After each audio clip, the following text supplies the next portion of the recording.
Oh, we are? What? Us? We are. Could it be? The llama is correct. The Keaton / the llama. It is talking time. It is talking time. I must speak you? I don't know. I was going for like I must Talking wake you. Tang with Andrew and Josh. Let's talk about some Tang, Andrew. Tang? Like the energy, not the energy drink, the powdered orange The drink? energy drink that monkeys drank in space. Yep. That's a thing that definitely happened in real life.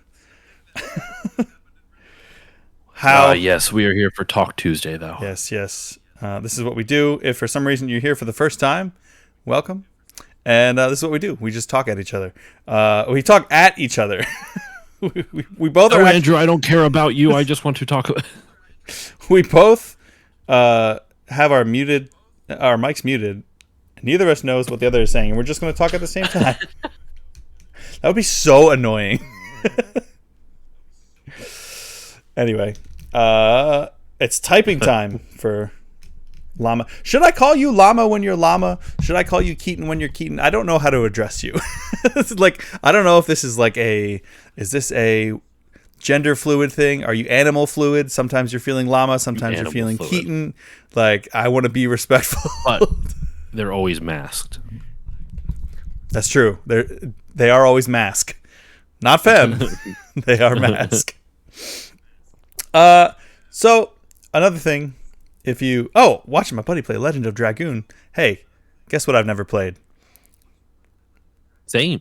Really? That surprises me more than it surprises myself that I have not played it. There's a ton of JRPGs out there, man. I already quit on freaking Mass Llama is my wrestling Sona and also my phone Twitch account. Gotcha. Okay. Yeah, I remember. No, what I was gonna say was I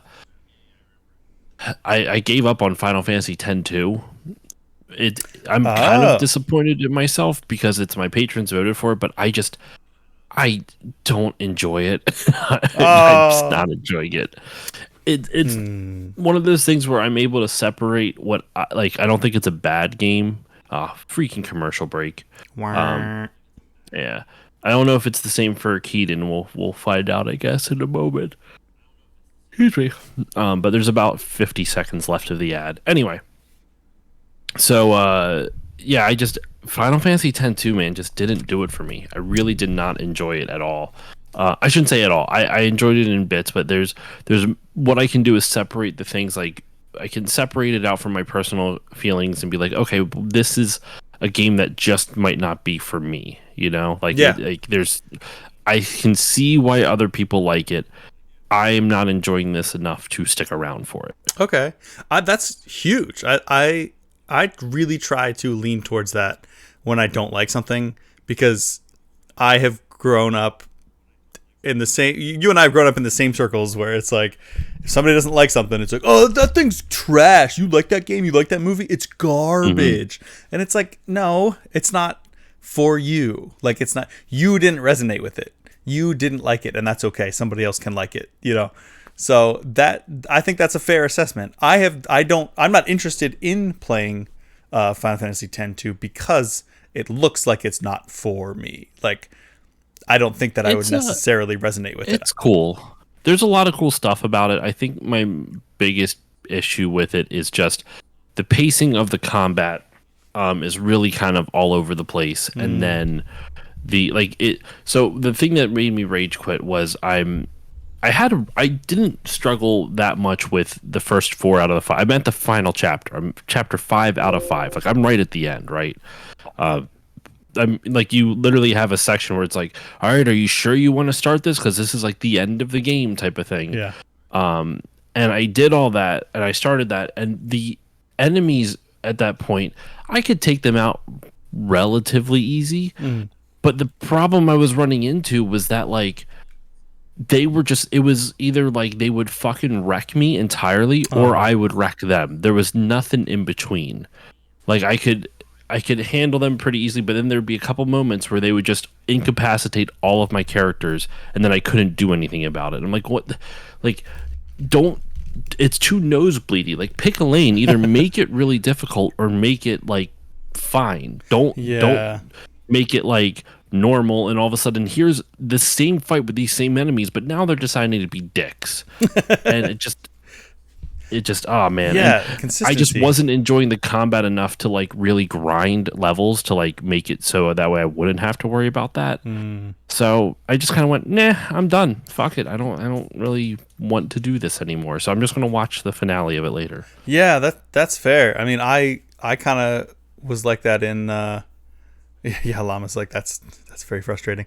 Yeah, you want consistency, you know, like I got that in the first Mother when I played Mother 1, which I really only wanted to do so that because I was being like completionist in my mind, and I was like, I really want to play Earthbound, aka Mother 2. It's worth trying at the very least. Yeah. Like, even if you end up not liking it, it's worth trying. Yeah, and I got probably about halfway through. So I struggled to get about halfway through, and it was my pride going more than anything. And then I lost like, I think a save file corrupted or something, and I lost like 3 hours of progress, and I was like, not doing that again, because it was a really annoying part. Like, I don't know if you played it, but there's an annoying part where you have to go around the desert and talk to specific cacti, and I was like, nope, not doing this. So I just watched it, watched the end of it. But yeah, I'm playing Chrono Trigger right now, and I'm liking how balanced it is. I've never had to grind in that game. That is my favorite part about the game. It's so perfectly balanced. Yeah, I'm really liking. I'm actually maybe a tad over leveled, because apparently I just got to a boss fight that you're supposed to lose, and I won. So I was like, it was close, but I won. Was it the giant like T-Rex looking thing outside of Magus? Are you supposed to lose that one? I think the first time. Oh dang! No, I with Maybe not. I don't know. It's been a minute. No, the T-Rex I won. Chrono Trigger mentioned. Yeah, I'm finally playing it, Llama. I keep wanting to call you Keaton. I'm finally playing it. I'm probably about halfway through now at this point. I like it a lot. I beat the. It's like the golem that I just got to, like the magical, like the City of Zeal, I think it's called. Oh yeah.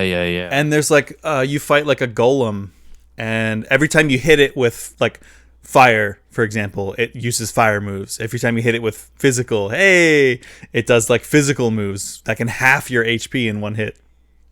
My love isn't here. Cutie Pie P-chan, welcome. But hey, yeah, Polisa. one thing, I don't know why every single JRPG from the point of Earthbound on doesn't do this, or at least have the option of this. In Earthbound, when you are at least, I don't know how many it is, we'll just say for the sake of argument, like 3 levels higher than any of the enemies, you automatically just kill them and win the battle. Like, and I would love to see that more often. You still It's get the such a great experience. time saver. Yes, because at that point, all it's doing is wasting your time. Or I don't want to say wasting. All you're doing is spending time. Like, it's not. You're not. I'm not getting any more enjoyment out of killing the nothing enemies. Like, that's why I hate grinding in games. Llama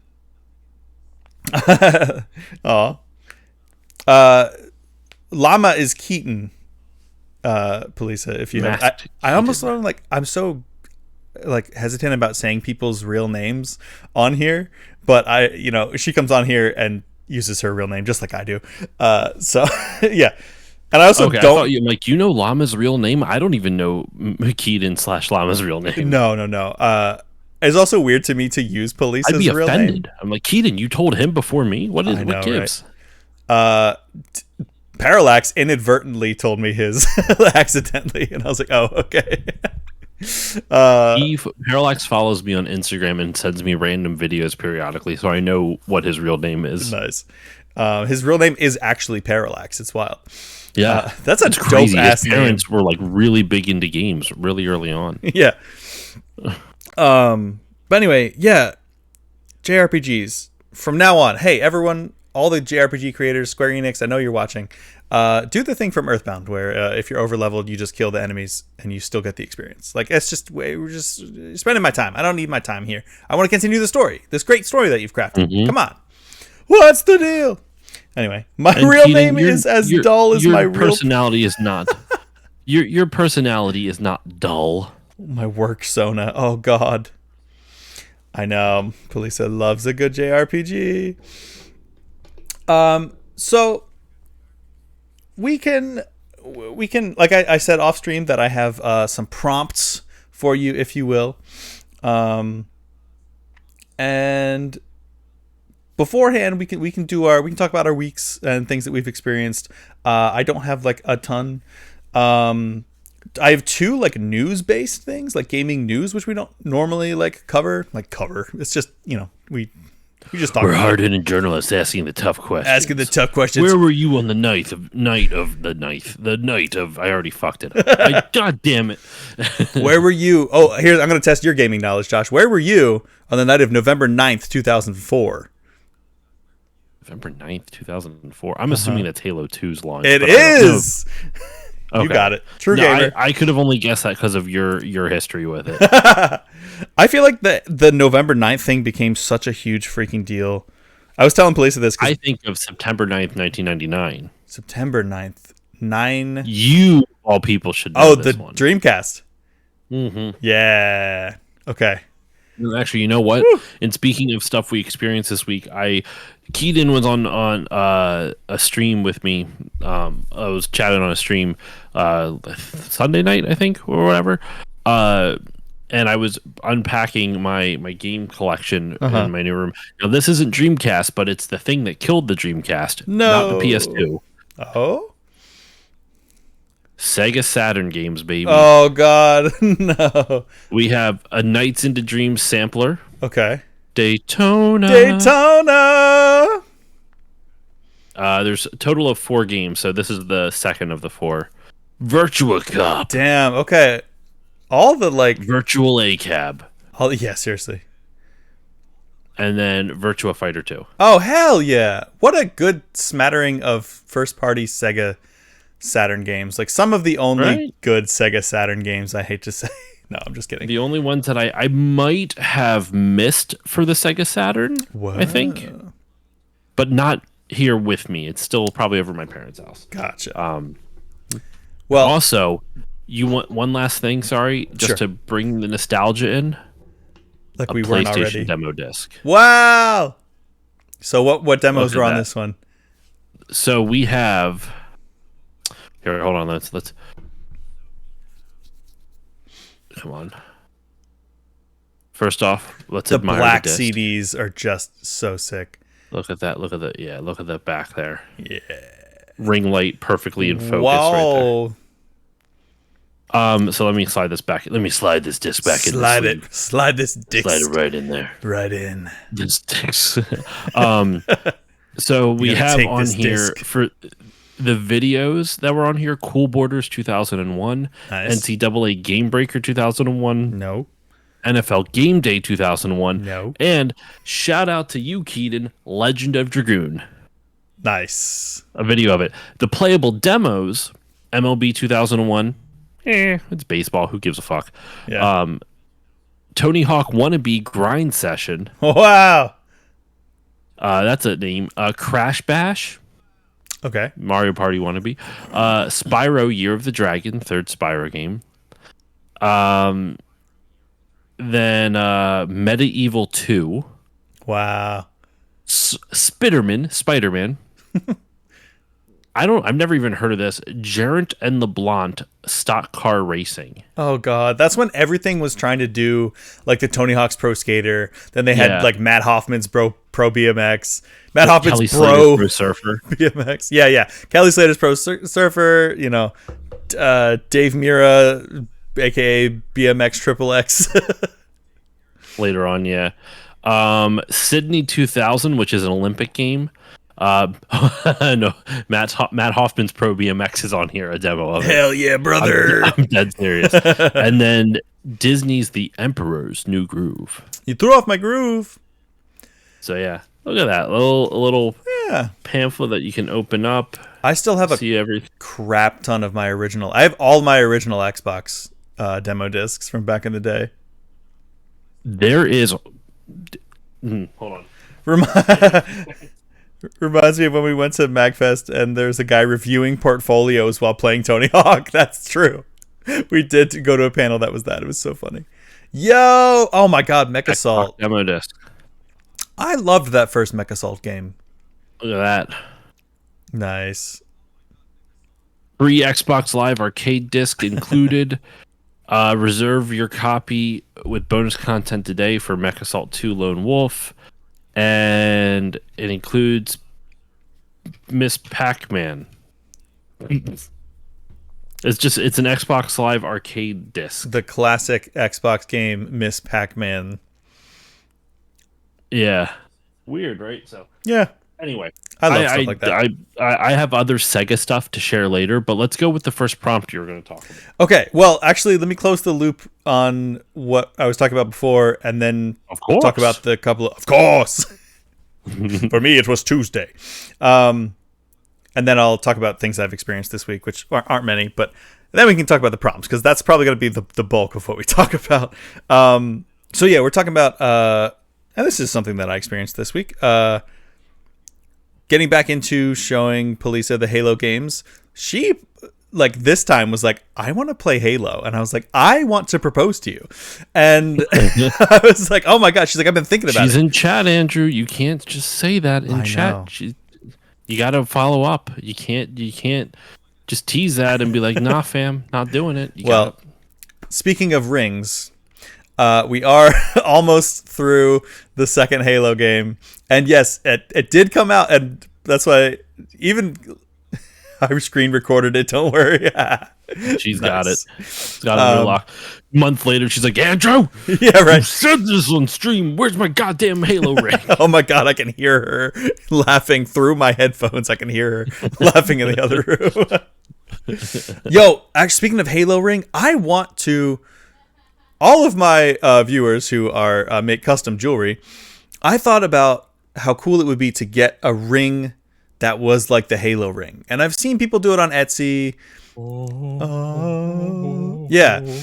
I've seen people do like the things on Etsy where they do like on the outside, it's like meteorite and stone and stuff. But I was like, can you do that on the inside? Which has got to be really difficult.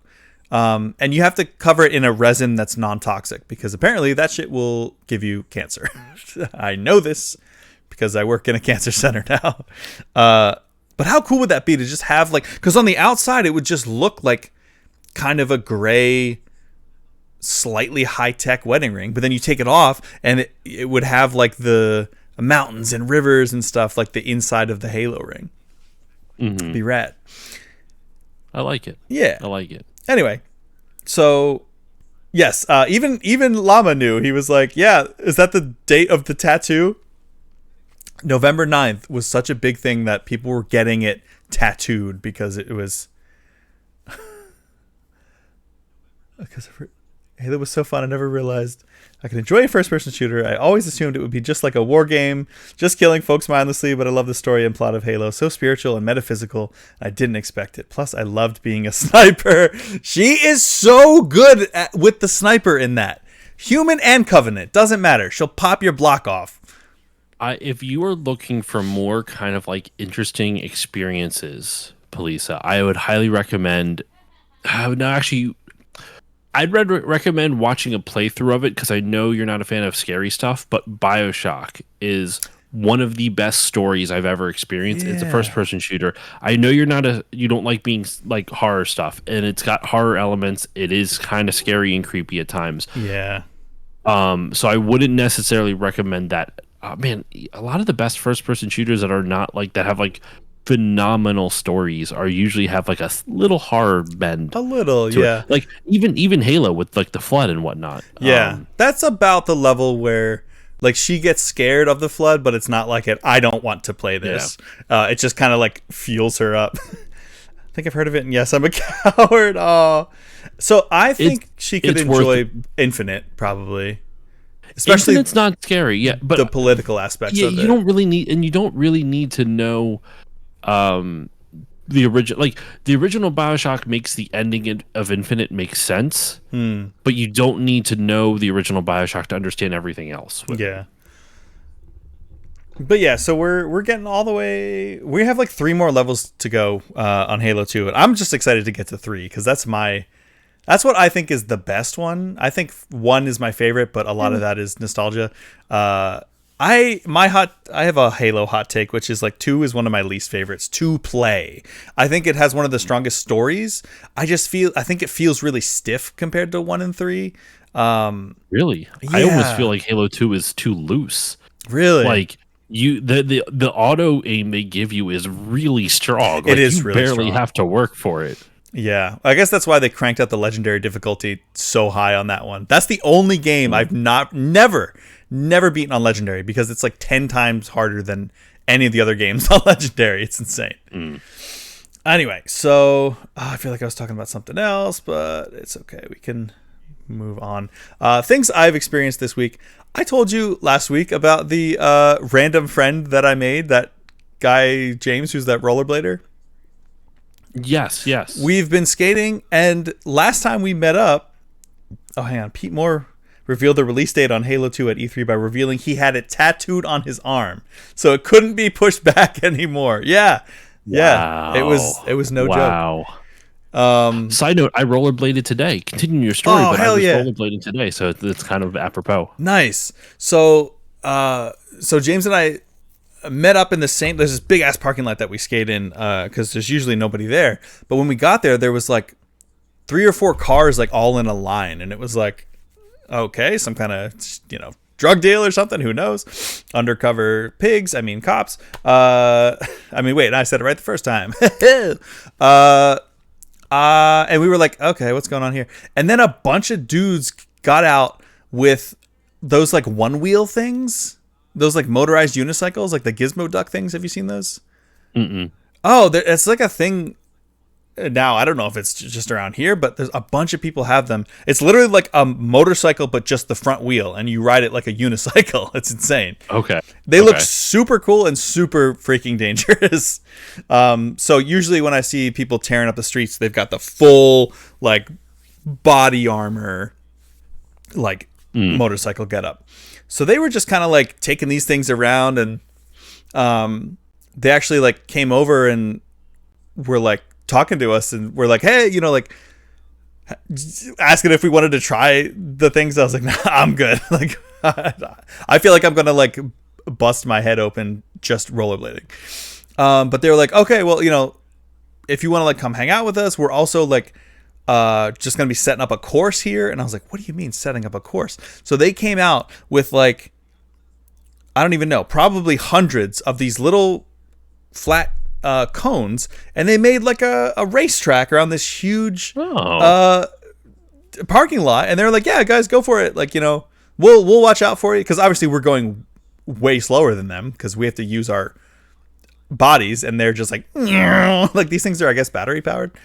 So it was really cool. So we were just like, going around this track and talking to these guys, and I found a particular part really healing, which was everyone was asking me why I didn't have a helmet on and why I didn't have any pads. And James, who I'm skating with, has the full gear setup. And I'm like, Yeah. I realize, as somebody who had been bullied out of rollerblading as a kid, part of that was it's not cool to wear a helmet. It's not cool to be safe. You're gay if you're, So I was still struggling with that. I was like, you know what? Like, no, I'm not. This is stupid. I'm 36 years old. If I fall and like hit my head, it's gonna be scrambled eggs. So I got home and ordered like a helmet and pads and stuff. And Oh, nice. yeah, so, and it was just really cool to see like a group of people all with like heavy protection, being like, yeah, like safety first. Like it's not cool to Kill yourself. Yeah. And I was like, wow, what a 180. Like, what a turn that we've come. Like, I still feel self-conscious about it because of how heavily I was bullied about all of these things, but I feel better about it now, like having some kind of community, and having James to be like, yeah, like, here's some brands I recommend. Here's, I got these, they're this much, I got them here. And it was just a cool, really wholesome moment, like just us racing around these little Mario Kart track. Not little. It was like I don't even know. I don't know how to. Man, gauge. I should bring my blades over with you guys. Dude, that'd be sick. Yeah, totally. I skated a lot today. It's not a lot. I skated today on my lunch break at work, and man, am I out of shape. Oh, same. It's like my lower back specifically, because you're not used to using that muscle to hold yourself up like that. At least for me, my lower back was like killing me. It's my quads for me. I have to like slap my legs when I'm skating. I'm like, come on, stop! Don't give out on me now. See, I got them hockey thighs. You know what I'm talking about. Actually, you ever like legitimately? It is a thing. I'm not nothing like for me, but like professional hockey players, they can't fit into pants the right size. Oh my god! Because their quads are just like their legs are just fucking buff. Like they got donks like crazy. Oh my god, I believe it. Because you're squatting the whole time, like going in stride the whole time. Right. I also never realized how fast those guys go. Like I went to like a hockey game and I was pretty close, and they come by you and it's like woof, like you feel the air that they're pushing. Professional hockey players skate on average at 20 miles an hour. Oh my god. It's wild. For like an hour and a half. If you're the best player in the world, Connor McDavid right now, he's the best player in the world. That dude can skate like probably close to 30. Like it's crazy. And the crazy thing about him, it's not that he's fast. There's lots of players who are as fast as Connor. I shouldn't say lots. There's more players than you would expect that are as fast as Connor McDavid, but no one can do the things he does at the speed he does them at. So if a player is super fast, they could hit that 30 miles an hour like Connor McDavid can. They can't control the puck though. They're going to be like it is just right. Bare minimums. Connor McDavid does some fucking insane things with the puck when he's moving at like 25, 30 miles an hour. I will have to send you like highlights of some of his clips. There's one where he danced through literally 4 defenders, like huddled together, not just like one at a time. They were bunched up on him and he just went whoop, whoop, whoop right through them. It was crazy. That's awesome. Now, is Connor McDavid a better UFC fighter than Conor McGregor is a hockey player?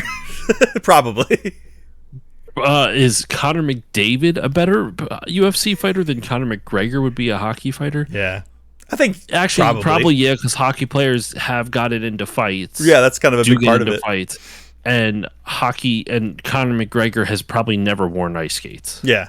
But I shouldn't say like probably, but Conor McGregor using his fighting skills could absolutely lay somebody out on the ice. Oh, absolutely.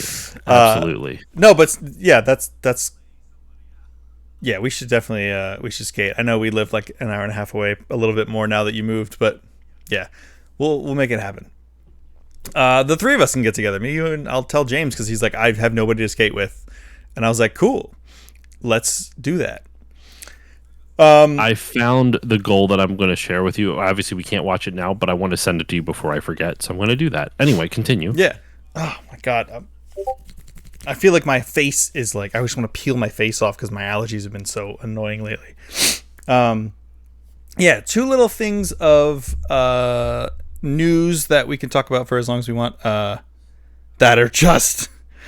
there's a lot of gaming news happening, and a lot of times I see something and I'm like, oh, maybe I'll talk about that. I don't really feel the need to. These 2 things are pretty wild to me. I guess all of the data, like the source code for Guilty Gear Strive leaked. Oh. Including, so it spoiled their future DLC plans, because that's in the code. All of the models, all of the stages, like everything. So people can take the code and make their own games, and which in a way I'm like, I'm interesting. Yeah. In a way I'm like, I'm interested to see what people are going to do with it, but it sucks for all those, like the employees and all their hard work, and you know, just to go out there and have anybody just dig around in the guts. The thing that makes me mad about leaks like that, like, listen, you're going to let little things out and slip here and there, but when you do massive leaks like that, whether it's like the Giga leak for Nintendo stuff or whatnot, the things that make me mad about that is that these game companies are already so cagey. They don't let anyone in. Yeah. And you're just making it harder for them to open up. You're burning them even more. Right. And that's you just could gonna make the come argument down like, oh, they wouldn't do stuff like that if these game companies weren't more open. And it's like, well, no, like there's a difference between like at least with the Giga Leak from Nintendo, it was all old stuff. It wasn't really anything new for the most part. Right. It wasn't really anything contemporary. This is a game that's not even out yet. Like, what the fuck? Well, no, it's been out for is it out? a number of years now, but never mind. I apologize. I don't know anything about Guilty Gear. There's the way you said it made it sound like it was something that was like hasn't come out yet. Well, there's DLC, like Llama said. 2021. Okay. There's a bunch of DLC that's not out yet. That parts of like character models and early versions of the characters have leaked. So there is a portion of it that that did get ruined and spoiled, and that's just out there on the internet. And it's like, oh, that kind of sucks. And like Llama's saying, like it's supposed to be like the DLC is supposed to be a big part of the hype to keep the fan base of a game going. And now that it's all just out there, it's like, well, you know, the reveals aren't going to be as cool. I feel like the Steam is just gonna. I mean, the game has been out since 2021, so it's not like it's still. I mean, it's still the newest Guilty Gear game, and probably the best of the like anime style fighting games. But yeah, it just kind of sucks. It feels like the wind is kind of taken out of its sails, and maybe it'll die prematurely because of it. You know, who knows? But it sucks. The other bit of news that I found out. Did you hear about what's happening with Marathon? The only thing I've heard about it is that people keep finding things that are like wrong with it. And by wrong, I mean there was one where there was like a graphic used on like a bulletin board in the game that was stolen from an artist or something like that. Like, yeah, it's a lot more than just a graphic. That's what I've heard. That's the only thing I've heard, and then I've heard like more stuff keeps coming out, but I haven't investigated what more keeps coming out. Yeah, it's a lot of art from that creator is all over the game, in the UI, in the backgrounds, in the Ooh. So there, and I've never seen. This is like you were saying, like the game's not even out yet, so it's really interesting how this is shaping out because I've never seen this happen before. Sony, so they found out about it. They've been like all losing their shit. I do feel bad for this artist. Like she put a lot of work to have this stolen and put into a game that's going to make a bajillion freaking dollars. However, she can take some comfort in the fact that it was so overt. It's so overt. Like I think at one point her signature is in it. Made it into it, or a watermark or something made it to it, like something like really. Do you think it's just like something maybe even AI related? I don't think so because I've seen normally some. You wouldn't. Yeah, I've seen back and forth, or I've seen like the side by sides, and it's like, oh, they just took this. They didn't take it and feed it into an AI. I mean, maybe they did for other assets that they're saying are original, but I feel she can take some comfort knowing that it is so overt, which means she's going to have major lawsuit settlement money coming her way. So, I mean, it sucks, but so it's so cut and dry that Sony is like, well, there goes your funding for this game. So they're no longer funding it. They're no longer putting any marketing towards it. And now Bungie's like, what are we gonna do? Like, is that so? There's a world where this game doesn't even come out anymore.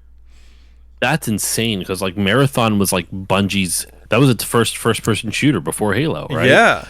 On Mac computers, and like this was gonna be. I heard mixed things about it from the get go because it was going to be a lot more live servicey. Yeah. And here's the thing. Live service games it's very rapidly turning into the next MMO, if that makes sense. Yeah. Like WoW, like there's a handful of games that come out first and kind of do it well, and they have a modicum of success, and they're able to retain that. Destiny being a good example of it. Like Destiny is a live service game, did it earlier on than Fortnite did, or got big earlier than Fortnite did, and was able to retain its player base and all that other stuff. Mm-hmm. And then you have the Gargantuan come in and teach you how it's done. Think of like EverQuest walked so World of Warcraft could run, right? Yeah. And there's others before EverQuest. Obviously, there's Ultima Online. There's a whole bunch of others. That's RuneScape. RuneScape. Yeah. Shout out to my buddy Matt Smith, who wrote a whole book on EverQuest. It was I had a conversation. I had him on the podcast. It was a great time. I loved him in Doctor Who. Yes. I'm sure he gets that all the time. Yeah. But so then you look at games as a service as being kind of like the next like kind of like Ever Online, like your Fortnite, your Call of Duty Warzones, your fucking what's the Valorant? It was one, stuff like that. There's only so much market share for these games, because these games are requiring you to exist entirely in their ecosystem. And at some point you're going to eat up your entire, like, if you can only focus on one. These games focus on you, or these games are trying to make you, the player, focus only on them. You might play other games, but your live service experience, you're coming to us for that. Yep. And the FOMO out the ass, like all the gacha games, like they and there's only going to be predatory. so many that you can, and there's only going to be so many people you can attract. Like the market can only get, like, if say there's 1 million gamers in the market. I know there's a lot more than that, but let's, for the sake of argument, say there's 1 million gamers in the market, and Fortnite has 500,000 of it, and the other 500,000 is divvied up between Valorant and Warzone and fucking what was the one before that I can't, PUBG, Apex Legends. Apex Legends, and it's divvied up by all that, right? You're bringing in Marathon to that, like you're adding Marathon to that din of just like all this noise in the live service industry, that you're not going to make any traction. Marathon has brand recognition with gaming nerds and old people who grew up on the Mac, like myself. Like that's you can't. If you want to bring it back, it's a good idea, but doing it as a live service is much more expensive, much more intensive, and like you're really hoping that the brand recognition will like do its thing. Now, with that said, Bungie does have a good track record. They did Destiny, right? Sure. So like they know what they're doing. And the success of Destiny is why they're converting this into a service. But then they're just cannibalizing their own base at that point. They're like, because then are they trying to take players away from Destiny? I was gonna say, like, isn't Destiny done with content? Yeah, but like you still have, I guess so. I don't know. I'm not sure though. I don't know. I understand live service games are never going to be my cup of tea, because I'm just not that type of player. Like that's just not my thing, and that's fine. Like I wasn't into MOBAs. League of Legends had their time, and it's still like, but I think what you're seeing is that you see these genres pop up, become crazy big. One game stands head and shoulders above the rest, and the rest are all fighting for scraps underneath it. And then people keep spending money into it, and then they wonder why it's like not working out, right? The only thing that has honestly remained consistent is single player experiences. There's always a market for good single player experiences. And I'm not saying that they shouldn't try their hand at it. Maybe they can find some other innovation with it, but I don't know. I think it's an error on their part to like try to turn something that was a narrative first person shooter originally into a live service game. Yeah. I'm with you, Llama. I hate MOBAs. I hate them with all my heart. I think I would probably rather play an RTS than a MOBA. And everyone knows how I feel about RTSs. I'm also not a MOBA fan. Just Yeah. not my cup of tea. I don't know. But I not sorry to go on a rant, but no, anyway, no, no. I cut you off like 3 times now. It's all right. I think what you said about the I agree that single player experiences are the longest running experience of playing a video game. I think they They definitely offer the have. most flexibility. Yeah, and I think that will never go away, but I think that and we're seeing this by games that have single player and multiplayer, where the single player experience they'll put less and less and less and less and less time into, and you get like basically a game. It used to be you buy a single player game that has a multiplayer game not tacked on because those have been bad, but added on. And now you're buying a multiplayer game that has a single player experience added on, and it's suffered for it. I would agree with that from like 2008 to like 2016. I think that is changing a little bit. For example, you're playing the new Doom game, right? Right. One that I voted on the poll twice to make you play it just because I love Doom 2016. That doesn't have multiplayer. Like maybe Doom 2016 does, but like the newest Doom, like Dark Ages, doesn't even have multiplayer. They focus only on single player. I think because multiplayer shooters, like multiplayer games like that, like in the same vein as like arena shooters and stuff like that, that is not like right now. Live service games are the current thing, right? Yeah. So you're not really seeing that. You're seeing live service games, or you're seeing like single player experiences, or kind of a hybrid between the two. You have fighting games, which are more popular than ever, I would argue. Are getting like they've had a resurgence over the last like decade or so.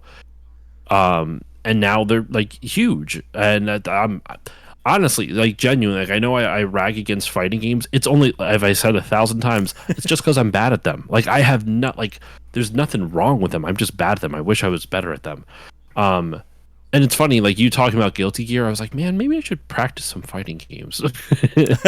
I think you'd like Guilty Gear. It's so bonkers, over the top anime, flashy goodness. Like, I love it. And there's some of the coolest character designs I've ever seen in a franchise. Probably overall of any fighting game series, I think Guilty Gear has my favorite character designs. But yeah, I think you're right. I think in my head, because we've been talking about Halo, I'm thinking about Halo Infinite, which had the single player, which was like, it felt like the single player was an afterthought to the stellar, I still have to say, stellar multiplayer, because they took like the stale ass Halo 4 and 5 multiplayer and they made it feel like 2 and 3 multiplayer again, which was an excellent win. However, they really, I think, dropped the ball in terms of content, and they've gotten it now. It's better than ever, but so many people have fallen off that it's almost like, well, what's really the point if only the like small core extreme Halo fans like myself are playing? And have a good night, Keaton. Sorry to cut you off. Have a good night, Keaton. Oh, His phone's almost dead. Oh no, take it easy. We'll miss you. We'll miss you. We'll try to make the last 9% of your battery. And thanks for listening to the Sean Chiplock episode, by the way. Yeah.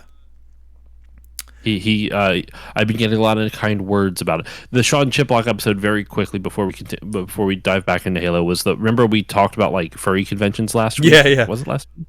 Yes. He was the reason for it. So Sean is the one that recommended it to me, and that episode just came out, and it's doing. I've gotten a bunch of kind words on it. I'm very happy with it. But That's anyway, awesome. Sorry, continue with Halo. What was I gonna say? Oh, like the games as a service thing, I think is just such a gamble, because Yeah. I mean, look at Concord. Do you remember Concord? Yeah, I mean, well, no one technically got Right. to play it. Yeah. Really. It released in like the same week. They closed it. That's why I'm saying we're like games as a service, live service games are the next MMOs, where once WoW became big, every goddamn developer and their developer's mother decided to like, hey, we're going to make our own MMO. Who cares about how expensive it is and how much it costs behind the scenes? live service games are that. People are releasing live service games because that is what everyone's playing, not realizing that like there's really only enough market share for a handful of them. Yeah. So we'll see what happens. I mean, I never played Marathon, but I love how important it is to Halo. And so I was excited to see what they were doing and the aesthetic of it, what they were doing, even though apparently they ripped they ripped it off. I really liked visually what it was doing. Am I excited that it was like kind of going to be another hero shooter slash live service game? Not really. But I think maybe is the time to pivot, and maybe they do it differently and make it more single player focused, or I don't know, or maybe the damage is done and it'll never come out again and Bungie will shut down. Who knows? I hope not. Bungie, like I hope something comes out. We'll obviously see, but yeah, I will always have a soft spot for Bungie. Me too, and it's only because it's mostly because of Halo. Like I got into Destiny when it first came out because I was like, I just want like MMO Halo, and I didn't love it, but not many people I think who even worked on Halo is even there anymore anyway, and even 343 who took over Halo afterwards, they're all gone, and now they're rebranded as just Halo Studios, and they're working on a new Halo game like from the ground up with on Unreal Engine 5, which I think could be really cool. I think it's probably going to be a Halo 1 remake to kind of test the waters. They really don't need to remake Halo 1 again. I don't think they need to. I mean, they didn't remake it the first time. They remastered it. I think this is going to be a full-on like Final Fantasy VII remake to Final Fantasy VII. Like, and I think that's the right move. I mean, that's my favorite Halo, so I'm excited, but I feel like I'm going to be like really picky about it. Yeah. But anyway, we'll see what happens. The aesthetic was really cool, and it just sucks that they stole it. So was that the first topic, real quick? That was the preamble. So I think I'll save one of my prompts. Not preamble as it has anything to do with my prompts, but this was just all of us talking about our weeks, and we got talking about this because of there's news and yeah. And I forgot this was the news thing. Yeah. So I can hold one of the prompts until next time. I think, yeah, this one's a little more related, so I'll say this one. I was listening to a podcast. They don't need a shout out because he's freaking huge, but Wooly Versus. Okay. Never heard of him. Well, so he's like a big. Can't be that fucking big if I'm just. If I never heard of him. I've never heard of him. He There's does only millions of podcasts out there. Well, there's a reason that you haven't probably come across or been into him because he mostly focuses on fighting games. But he talks about he doesn't have any. I'm just kidding. Damn, I have met him in person twice, and the next time I do, I'm going to tell him you said that, and he's going to be so sad. And he'll never come on my podcast, a guy I never even knew existed. Right, with, I don't even know what he has, probably 300,000 subscribers on YouTube. Jesus Christ. Anyway, so... I have 100. Well, if it isn't Talk Tuesday. Oh, what's up, my Parallax? Good golly gee, it's Parallax P. The Parallax P. So I'm curious, Parallax, to hear your answer to this following question that I will ask Josh after I finish my preamble.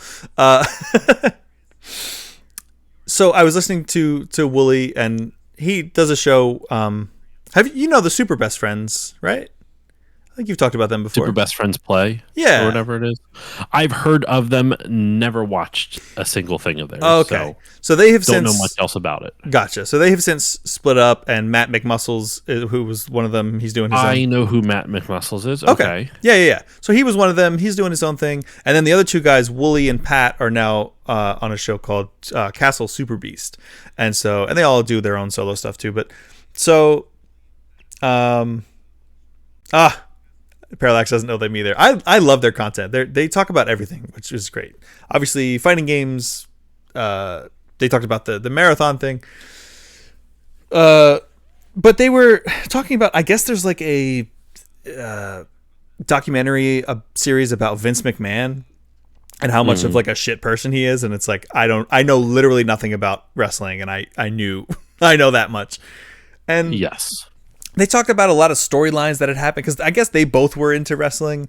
They talked a lot about storylines that had happened and referencing a lot of things. And I was like, I feel so lost right now because they're talking. It feels like they're talking about something that I will never. The breadth of content across the however many years that this has been going on, and all the storylines and all the bullshit. So I got to thinking, like, if there was a pill that you could take or a button that you could press that purely for your own enjoyment, if there was like a media franchise that you could just take this pill or push this button and suddenly you know everything that there is to know about a particular franchise, like, is there one that you've always wanted to get into, but the vastness of it has kind of kept you from it? I'm curious, and if you need more time to think about it, I can tell you my answer. So I have.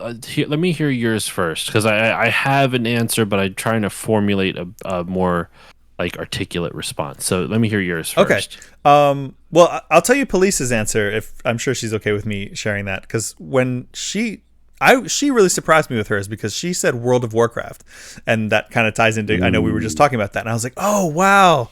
Oh wow. Literally wow. She was like, there's just so much that has that universe, because then that also includes like Warcraft, regular Warcraft. Like if you say Warcraft is your answer, then you get all the Warcraft stuff, you get the World of Warcraft has stuff. great lore. I actually have a book on it. Yeah. And she said I've always wanted to be good at it.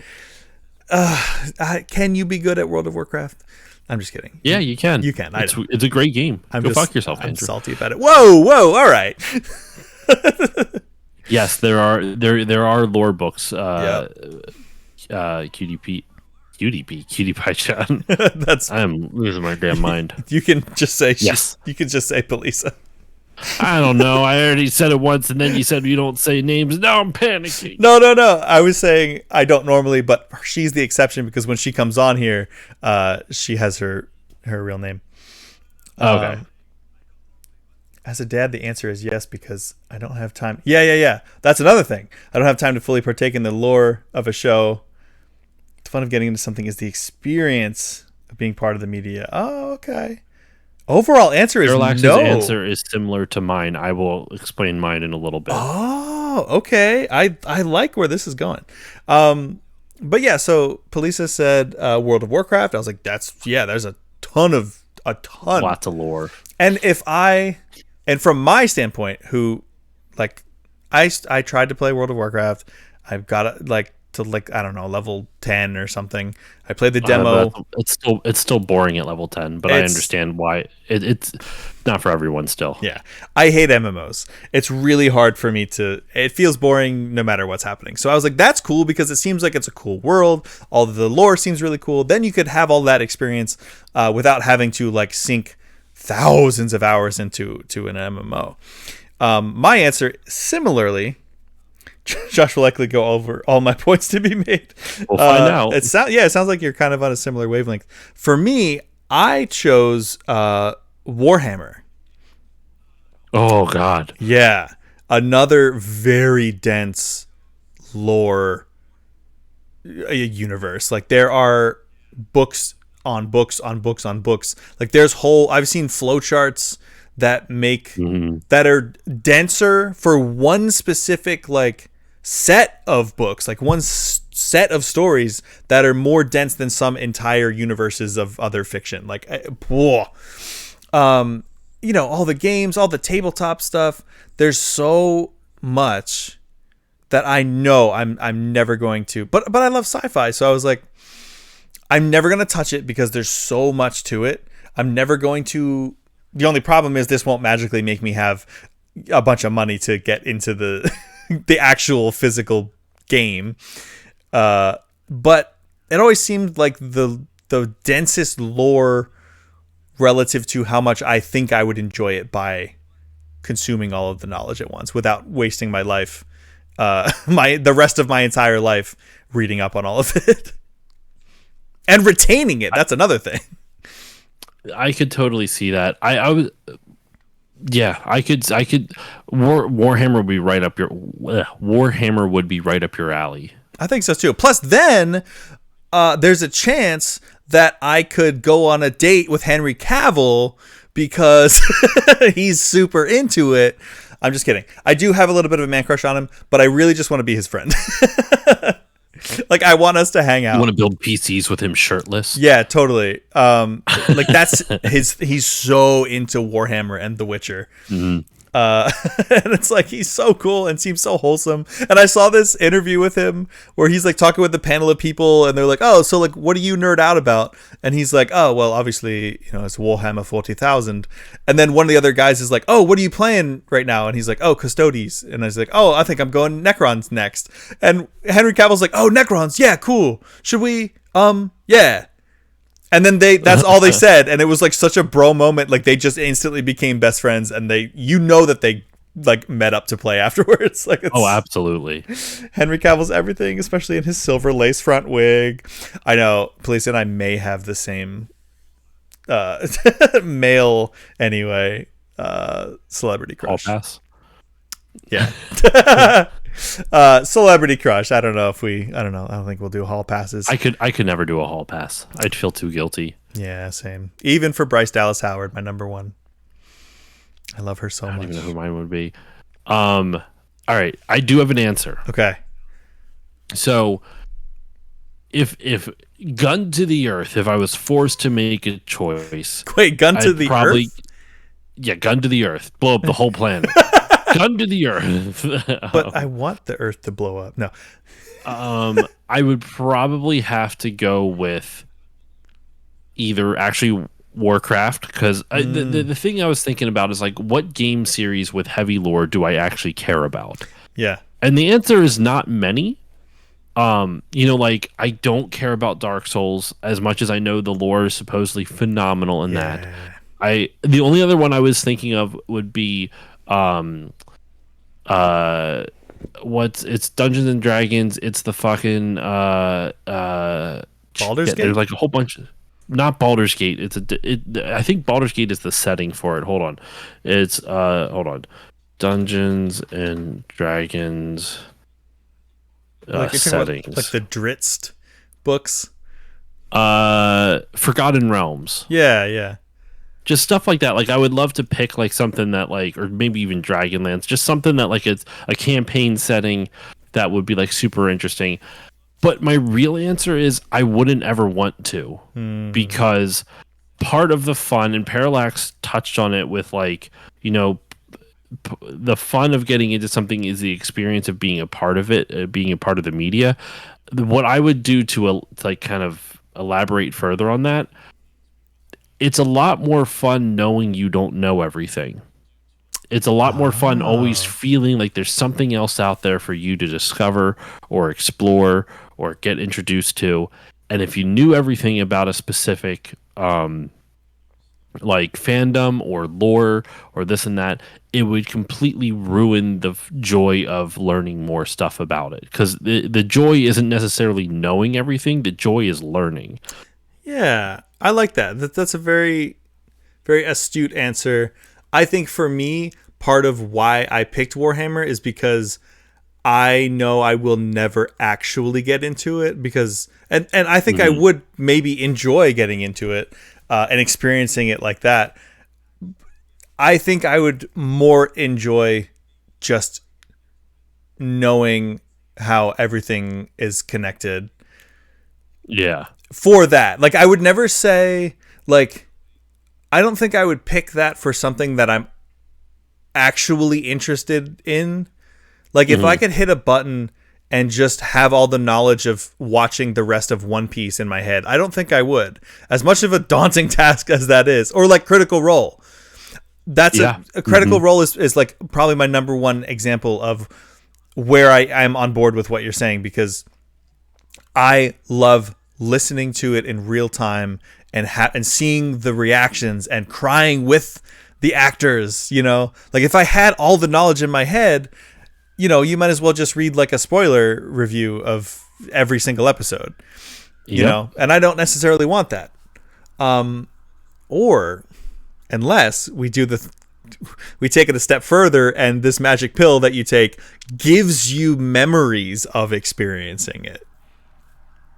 I would not want to know how the movie goes before I watch it.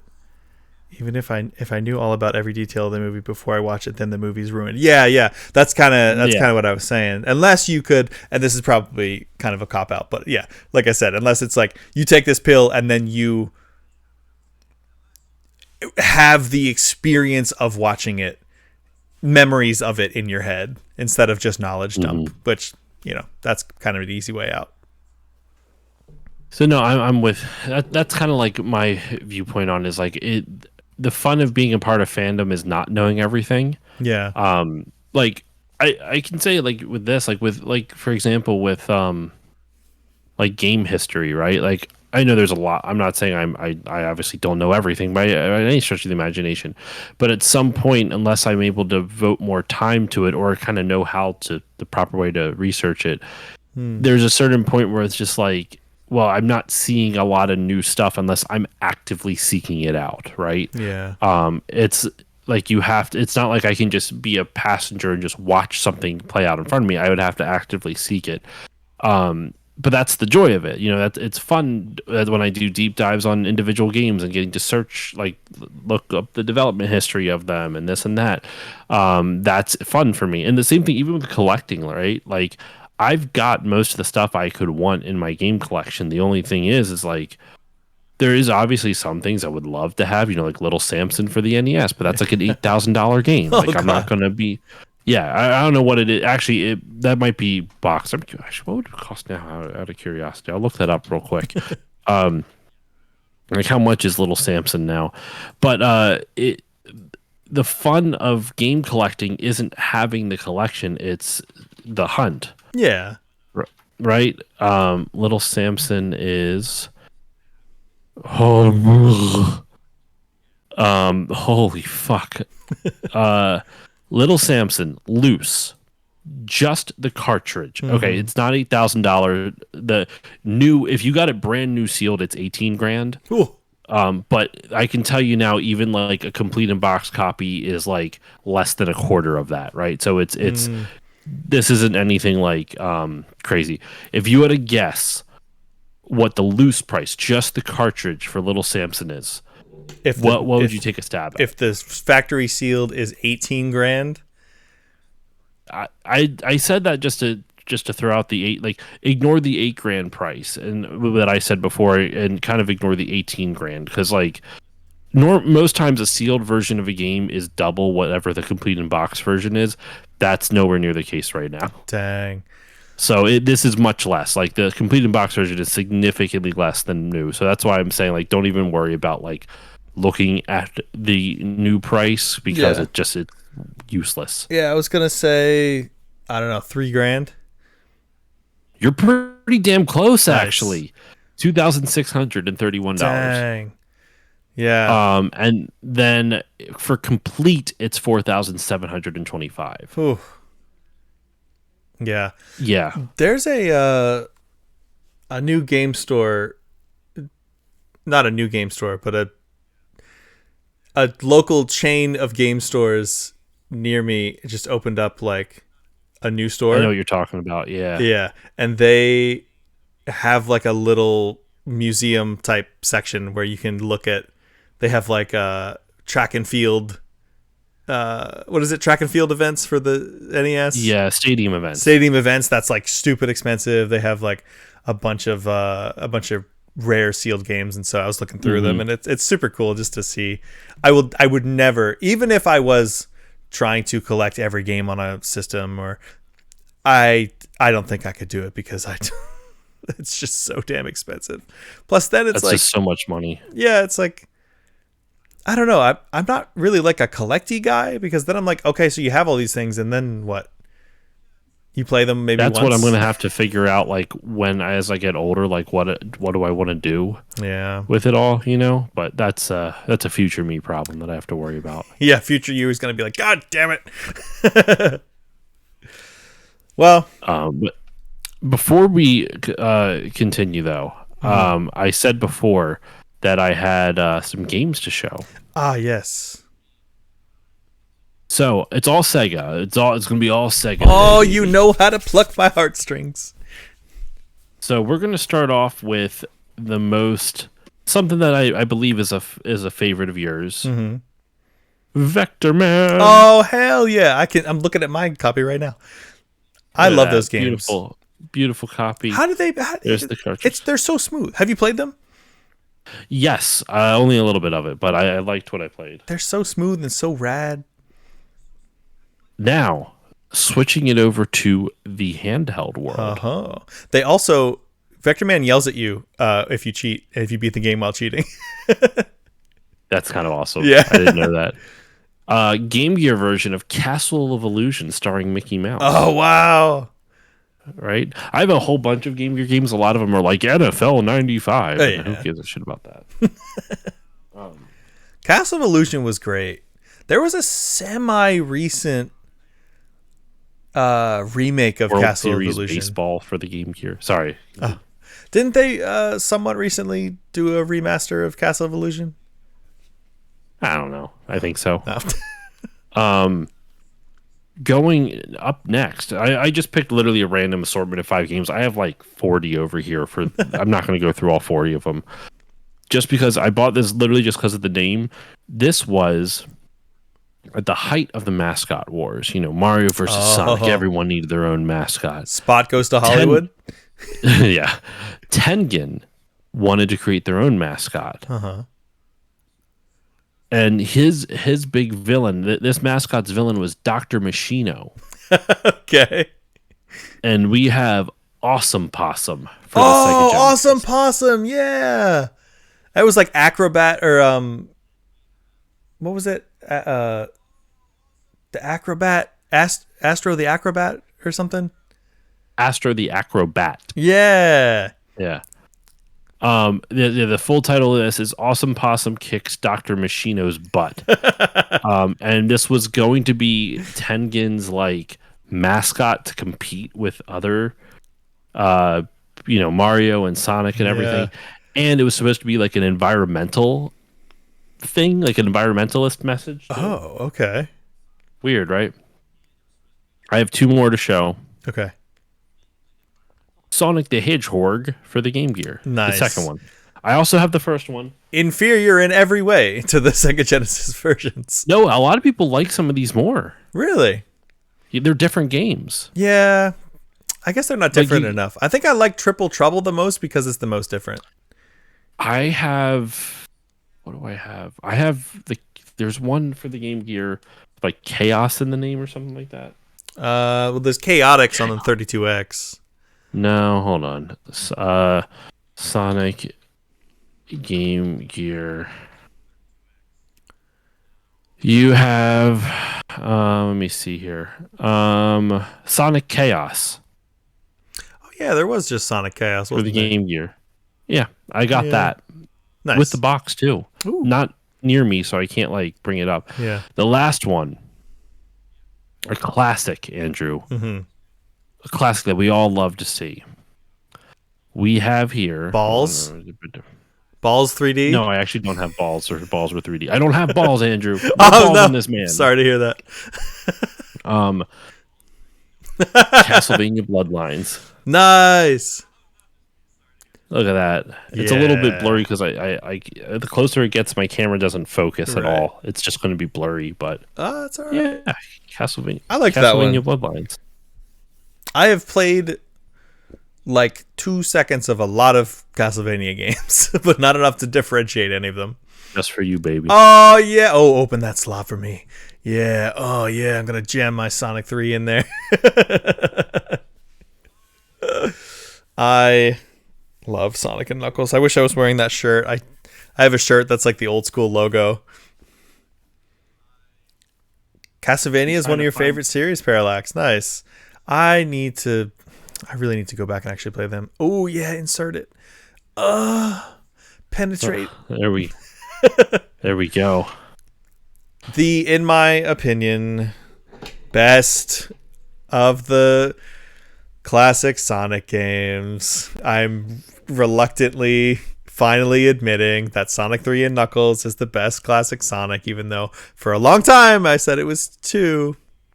High Seas Havoc. Yo, you bought that on a recommendation from me, I think.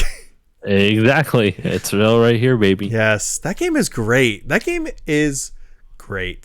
It's hard, but it's great. I'm very partial to Circle of the Moon, even though most people like the bubbly, colorful GBA titles. Oh, Circle of the Moon was a DS, wasn't it? No, it's GBA. You know how I know that as well? Because you have it. Just for you, Parallax. Nice. Hell yeah. Right there, baby. Complete in box. Box has seen better days, but it's complete in box. But it's still a box. How far did you get into High Seas Havoc? Not far at all. It's a hard game. Oh, man. There's a really cool... I'll sell you my kidney for that, Parallax said. There's a really cool sequence where you're being chased by a giant sentient like fireball, and the whole forest is like burning down around you, and it's like I felt like for the time anyway, I like what they do with the auto scrolling. Can be really hit or miss, especially in that era, but I really like that they threw in an auto scroller level, and I think they really made it work. That's like You think they really made it what? I think they really made it work, like the auto scroller level. Oh, okay. That I got to anyway in High Seas Havoc. It reminds me of like Rocket Knight Adventures. It's another one of those weird little mascot-y games that's like way better than you would ever expect. Rocket Knight is legitimately like a phenomenal game. Yeah. I've never beaten it, but I've gotten a decent length into it. I think it's really like High Seas Havoc. I think, how can I put this? There are certain games that you'll play and you're like, this is good, but it's dated. Yeah. In not necessarily a good way. Sure. It's a bit rough around Rocket the edges. Knight Adventures is great, but dated in some of its like difficulty choices. But by and large, like that game feels a lot more well designed than High Seas Havoc. You can really see the difference between like an A+ game and like a B+ game is really noticeable in these older systems. Like, you know, like for example, like Battletoads, right? I would say that's like a B+ game. Yeah. It's good, but it's like there's like some grade A NES, you know, like some phenomenal NES games. Yeah. So yeah, it's cool. I mean, I have a ton more. I have a bunch of PS1 games over here as well. Have a bunch of like original Xbox and 360 games over here. I have to put away. I love the original Xbox. I just say it's original Xbox because Xbox One is taken. Yeah. No, I was just saying I love the original Xbox. It's such a that I think is definitively my favorite era of gaming. Like the Xbox, GameCube, PS2, Dreamcast. I'll put the Dreamcast in there. It's technically part of the same console generation, but yeah. No, I'm with you on that because I think part of it is like it was our formative years, right? Like you and I are the same age. Like this was like we're old enough where it's no longer our childhood nostalgia. Now it's more like tween to like teen nostalgia, right? Yeah. And I feel like that's right. Really, like that's when I started playing Final Fantasy and getting into games with more deep stories. Like and just getting it, like understanding, like figuring out which games you really like and don't like. But I also think that generation, like if you look at the most popular, like so I'm looking at the games on my PS2 shelf right now. Like I can see them like over that way, right? Just looking at the top few. 007 Nightfire, one of the most popular Bond games on the system, like for that era. Then you have, if I go down a little bit further, you have Bully, like a phenomenal Rockstar game. I've never personally played it, but a lot of people like that. DDR, Dragon Ball Z Budokai, Dynasty Warriors 4. Dynasty Warriors was big on the PS2 in general, like 2 through 4 were like all on there. Star Wars Battlefront, Sly Cooper, Um, hell, even Dark Cloud had a little bit of a following, Dark right? Cloud. Yeah. I'm trying to see what else. God of War, Oh yeah. Devil May Cry. Like the thing is like if you look at those games, there was a lot of variety and there was a lot of that variety itself. So like there was 2 God of War games. There was what 3 Devil May Cry games on the PS2? Yep. I know at least 2. Yeah, 3. There's like 3 or 4 James Bond games on the PS2. There is 3 Sly Cooper games. There's 3 Jack and Daxter games. There's 3 Ratchet and Clank games. Yep. You have like Tak and the Power of Juju. That was kind of like that sub tier below those 3 mascot platformers, right? That was So like that was a the Croc. Nickelodeon type. It was a Nickelodeon thing too, but I remember it getting a lot of marketing. Then you have all the like the GTA games, and then you have I already mentioned God of War. Then you also have the Final Fantasy games, Final Fantasy 10, 10 2, 12, and 11. Or 11 and 12. I did it out of order. Yeah. We're all on the PS2. Even Crash had a decent following on the PS2. I know they're not as it wasn't the same heights as in the Naughty Dog era, but like you look at that, right? These are all major releases in from either big developers or big franchises, right? You got at least 3 in that console generation before the PS3 came out, or like right around when the PS3 came out. Now game development is so expensive and it costs so much money to make it all and blah blah blah. Like there hasn't been a James Bond game since 2013. Wow. Yeah, and even then, there was there hasn't been. It was 007 Legends was the last one. I was gonna say, was that the one with all the movies and all the Bonds? Yep. Yeah. And that was the last time you saw any movie representation too that wasn't like from an original story, because they had Skyfall as a DLC level in it. I don't even know if you can even get it anymore, the DLC for it. There hasn't been a Bond game since then. It's kind of a franchise that has a bunch of different developers and publishers. So that's kind of a little bit different. But like Grand Theft Auto, we haven't had one since GTA 5. Like there was 3 on the PS2. There was 2 in the next generation, GTA 4 and GTA 5, right? Yeah. And then we haven't. There was none on the PS4, and we're not getting the 5th one until late next year or whatever. Yeah, they're the 6th one. I heard something that was like it's a longer span of time between GTA 5 and 6 than through GTA 1 through 4. Yeah, it's crazy. Like what? Yeah, sorry, GTA 6, you're right, because GTA 5 came out, yeah. And then like Red Dead Redemption was kind of like they had one for each console generation so far. One for the Xbox 360, PS3, one for the PS4, but it was a late PS4 one. It was 2018. Like later, not kind of like too late. There's still like 2 years left in the life cycle. So there's that. Like even Ratchet and Clank, like Insomniac still makes Ratchet and Clank, but their only Ratchet and Clank game on the PS4 was a reimagining of the first game, Right. which was phenomenal. Like they put a lot of work into it. I don't want to like denigrate it, but like part of the stories are like there is some work already done for you, not entirely, but there is some work already done for you. And then they did A Rift in Time just for the PS5 like 3 years ago, which is phenomenal. I love A Rift in Time. It was I fucking adored it. It was great. And a technical marvel. Yeah. Oh, it's such a good game too, man. There hasn't been another Sly Cooper, and like Sucker Punch has moved on to other stuff. Yeah. They did Ghost of Tsushima. That was the only. Sorry. They also did Infamous Second Son at the beginning of the PS4 life cycle. That's true. Yeah, which was fine. Which is a great game. I really liked that one. And then they went silent from like 2013, 2014 up until the release of Ghost of Tsushima in 2020. So they released 2 games over the course of 8 years or so, or like 6 years. Meanwhile, they released 3 Sly Cooper games over the course of like 4 years. Yeah, I was gonna say half the time. I'm surprised they haven't. I mean, yeah, Ghost of Tsushima is like a quadruple A game, so no wonder. But like, I'm surprised. Like a new Sly Cooper would slap right now. That would do gangbusters if a new. They did a 4th one like in 2013. It came out on like PS3 and Vita. Yeah, that's right. It wasn't made by Sucker Punch though. It was made by a different development studio. Also, like look at like even freaking Eco and Shadow of the Colossus, right? Like Yeah. two phenomenal games, and then it took years to get The Last Guardian, and it's taken even longer to get the next game from Fumito Ueda, Which I right? guess is going to be like about mechs. I guess. Yeah. I think the point I'm trying to make, and I'm kind of rambling back and forth, is that it wasn't just that we had good games that came out there.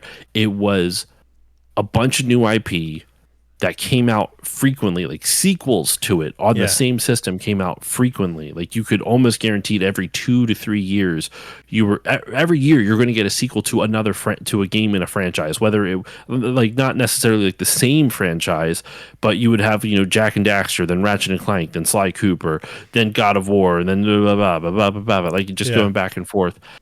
And now because game development has slowed down so much, mainly due to cost and all that other stuff, like you just don't get nearly as many as you used to, and that's where indie games have kind of filled that void. Yeah.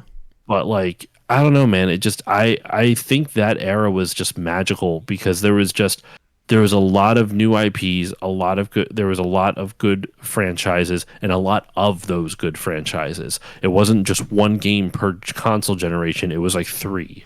Yeah, and I also think it was the last one. I mean, indie games notwithstanding, because indie games have always had this. It's part of their DNA. I think it was like the last time that developers really weren't, because it wasn't taking as long to they didn't have to invest so much time and effort and money, so therefore they could play more. Like I feel like that's the last era of just like really weird games from first party developers. Like they're like PS1 to PS2, like how many like weird games came, like just, or also GameCube, also original Xbox, also Dreamcast. Like how many weird new IPs came out and that are like well loved. They may not have to be the best games, like the best made, but like Parappa the Rapper started rhythm games.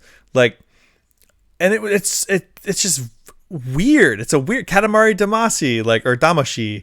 Like they could play more, and with games taking so much time and effort and money now, that's years and years of development that they don't have.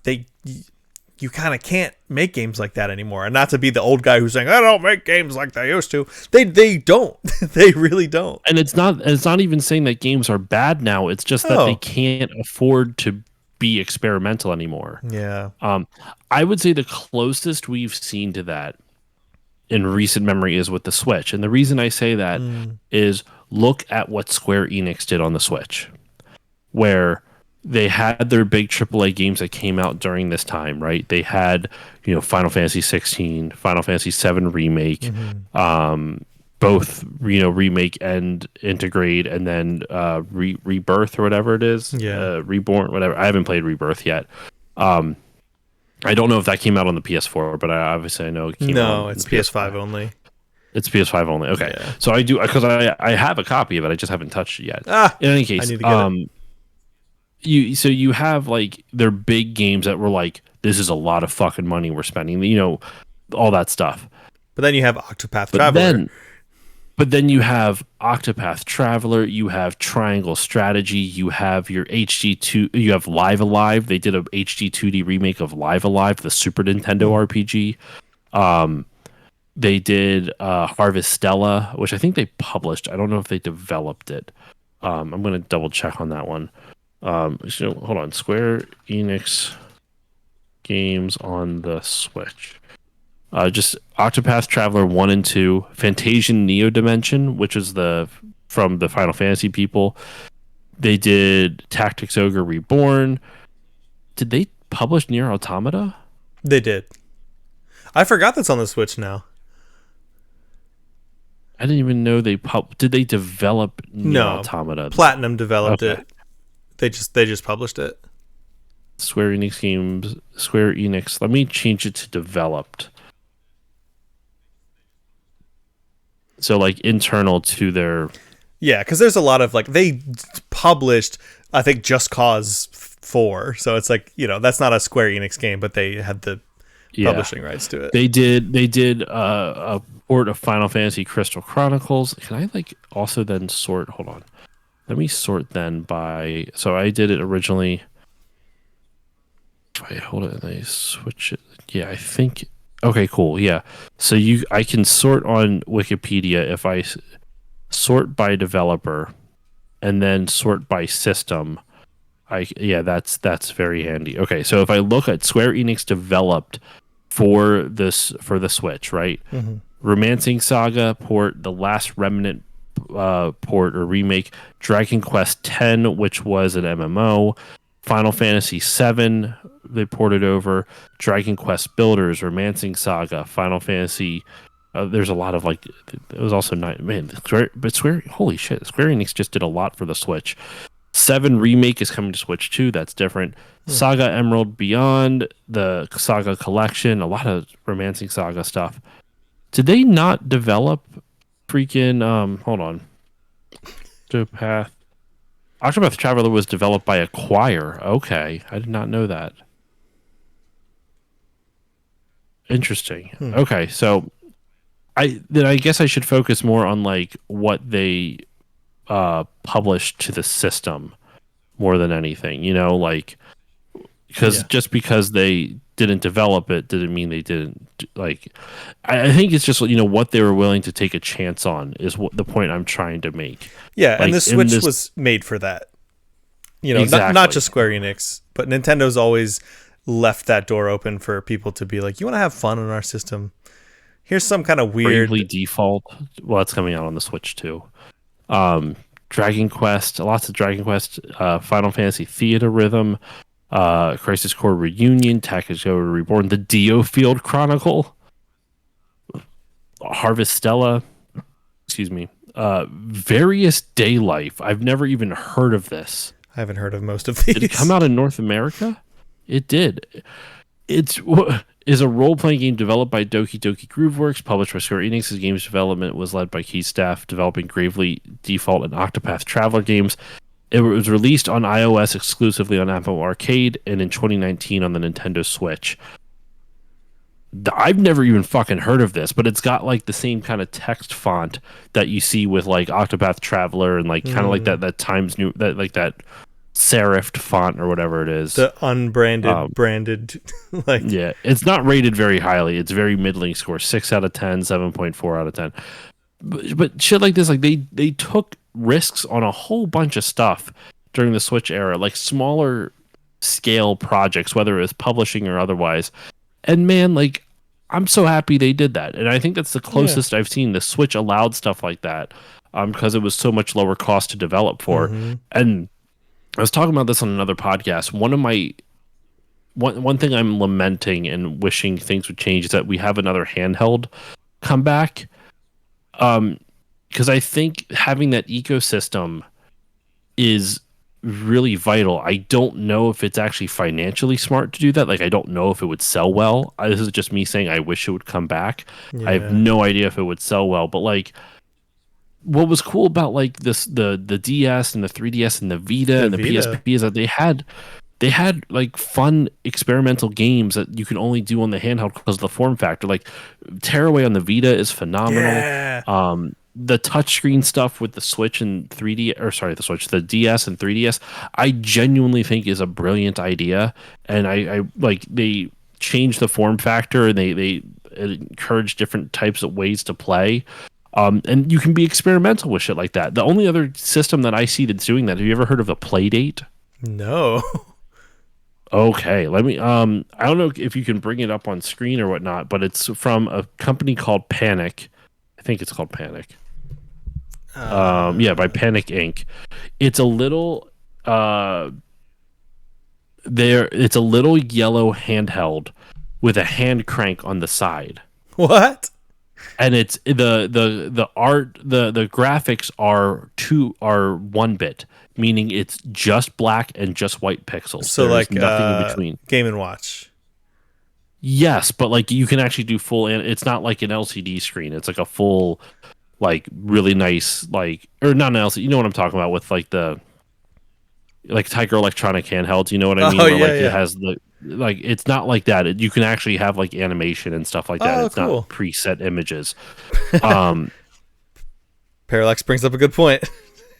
Games are great, but they're limited by yes. their hand cramping touch controls, especially if you have freaking gigantic gorilla hands like myself, where I'm like, oh, But there's a lot of like really unique ideas for it. yeah. So this one I'm really curious about. It's Keita Takahashi, developer of not Danganronpa, Katamari Damacy. He did a game called Crankin's Time Travel Adventure, and like you're a little robot, and you push you as you crank the hand crank, it goes forward in time, and if you reverse it, it goes backward in time, and stuff Oh, like that. cool.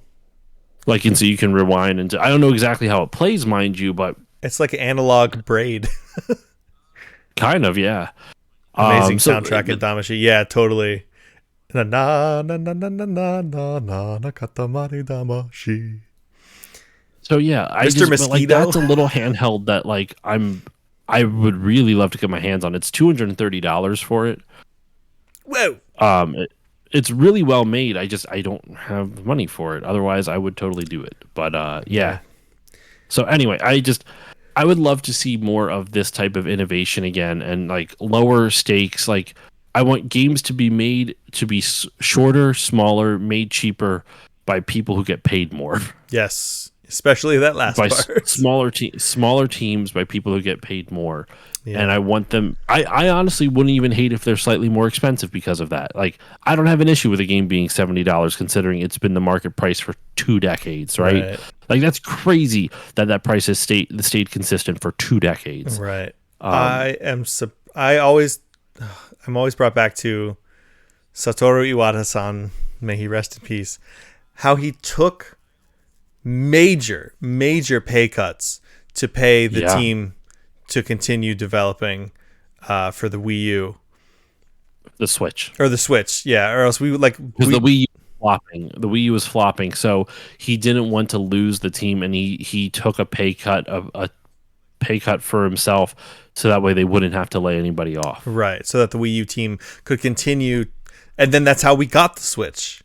Like, in what world? Could you imagine, like, freaking... Yeah. Bobby Kotick, or is he even still part of Activision? I don't even know. He's not part of Activision anymore, but he can still go the fuck away. He sure can. Forever. Or like any of these big wig, like billionaire CEOs being like, yeah, sure, I'll cut my life into pieces. I'll cut my salary for my peons. It would never happen here.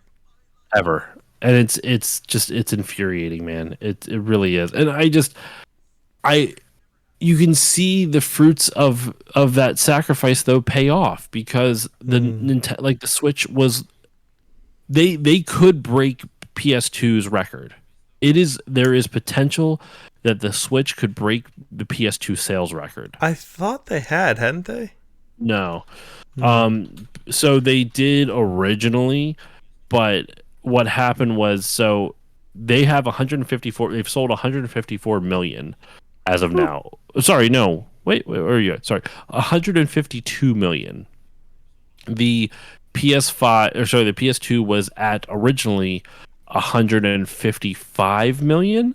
And then once the Switch started getting close, Sony was like, actually, we did some recalculations, and it's 160 million. Which, like, I'm not going to say they're wrong for that, because like they stopped reporting the sales of it, because like why would they at some point? Like the system, it was like they stopped reporting it during the PS4's life cycle, right? So, it is what it is, but they're at 160 million. So the Switch is like 8 million away from tying it, 9 million away from beating it. Dang. Which is crazy. No, what's even more crazy? You want to see a depressing stat for however big, Microsoft. It blows my mind how big of a share Microsoft has in the gaming landscape.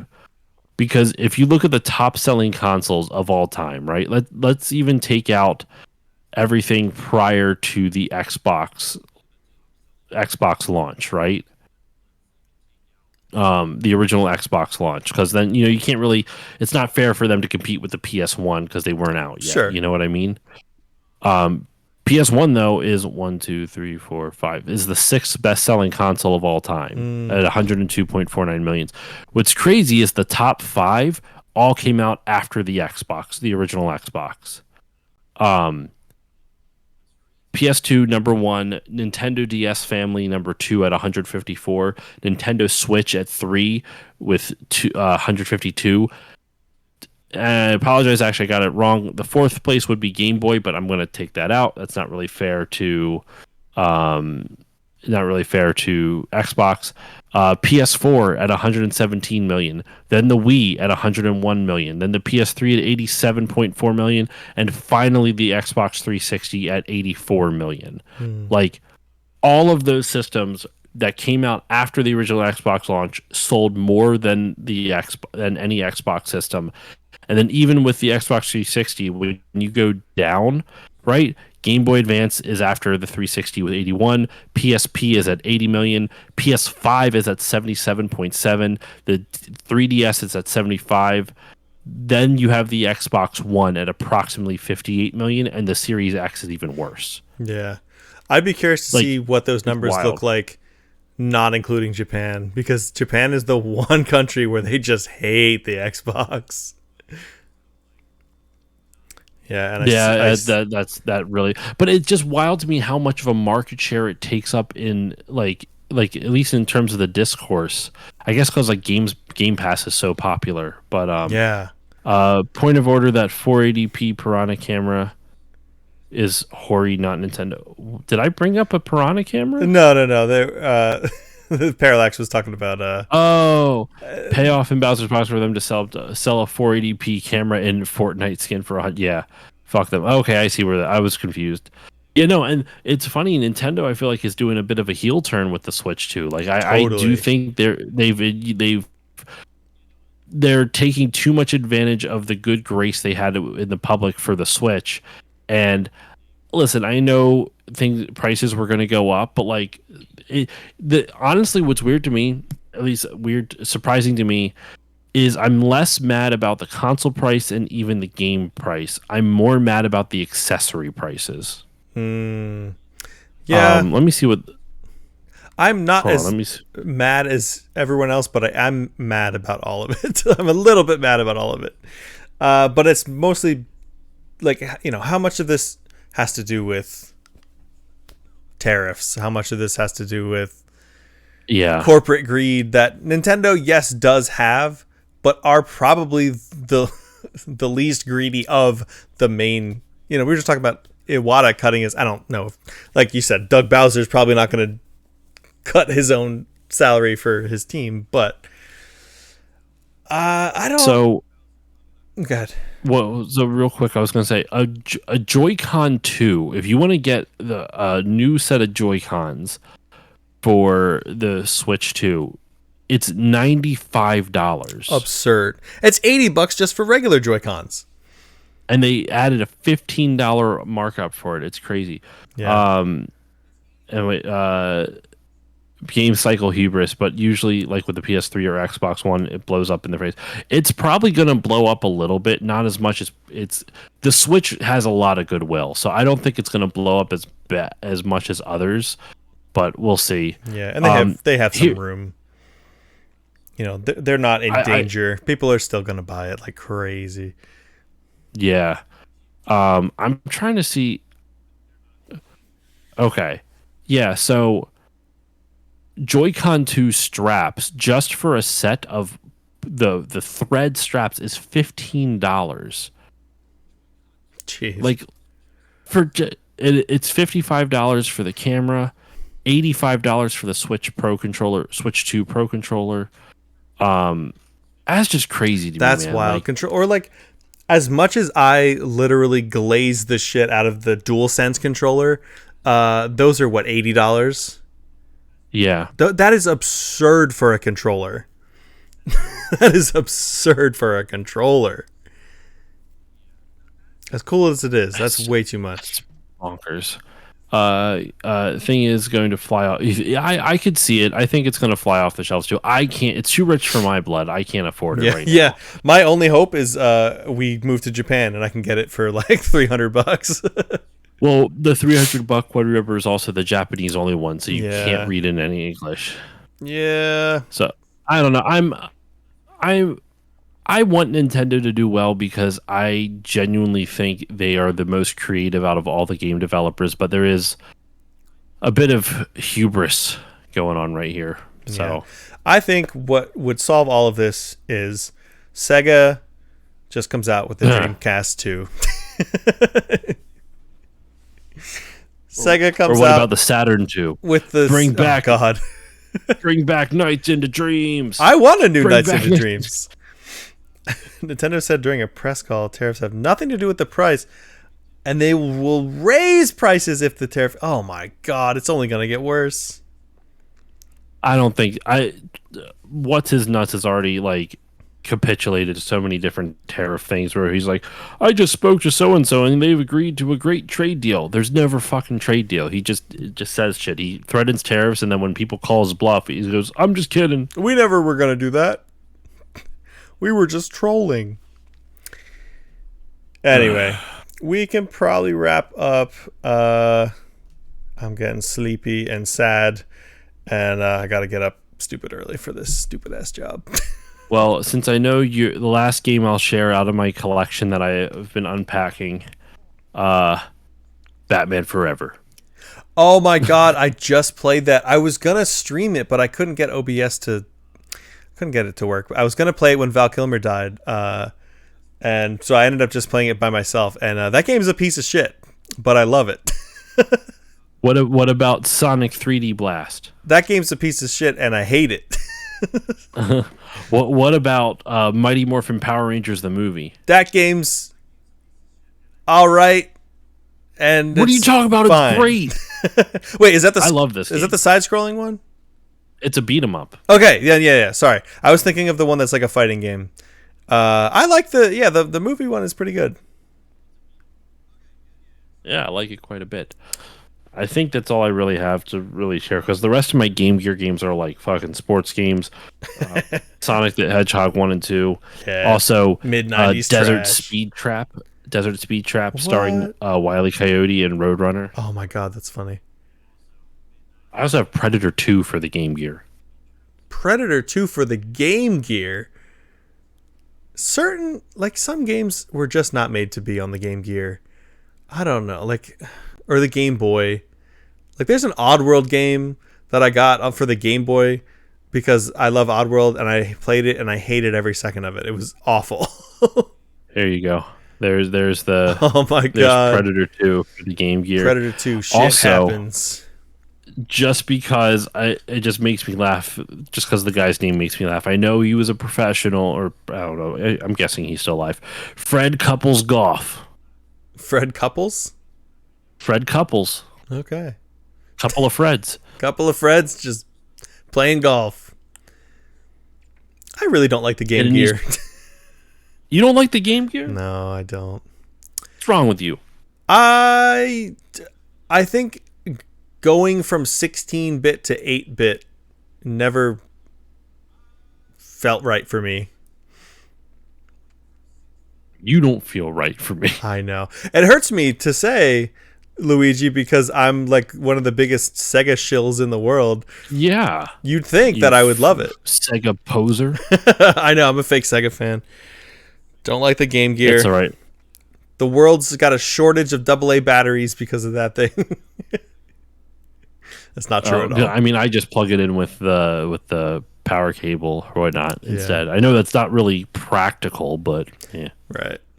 I'll have to on our next. Oh, side note: next Talk Tuesday, I will not be able to be here. Okay.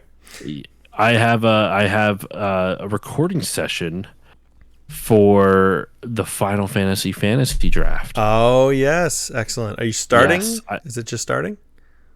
I mean, the draft is only one episode. It just I am trying to get it out before the Magic the Gathering cross Final Fantasy card crossover or whatever is out on June 15th. Yeah. So I already have the guests lined up. Everyone said they are good. I'm going to send out a reminder tomorrow Just be like, hey, just want to make sure. Because normally I would only do it like the night before or 2 nights before.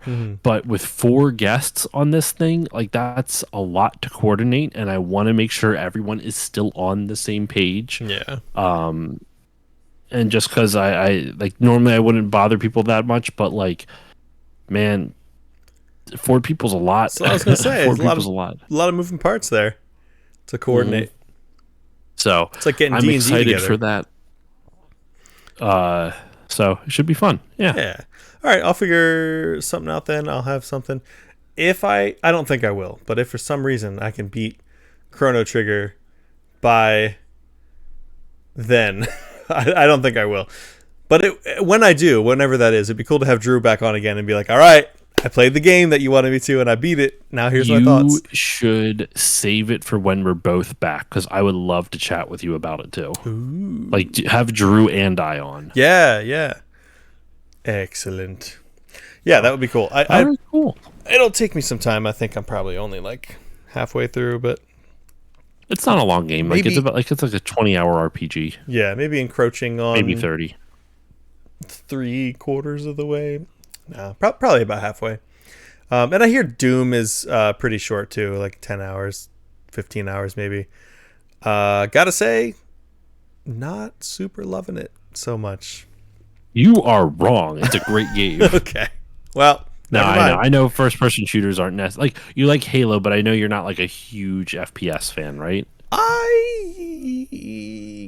guess I would say that I'm not, which I would think that I was because of how much Halo that I played throughout my whole life. But that's But, like, really if the you- only franchise Yeah. that's an FPS that I really like.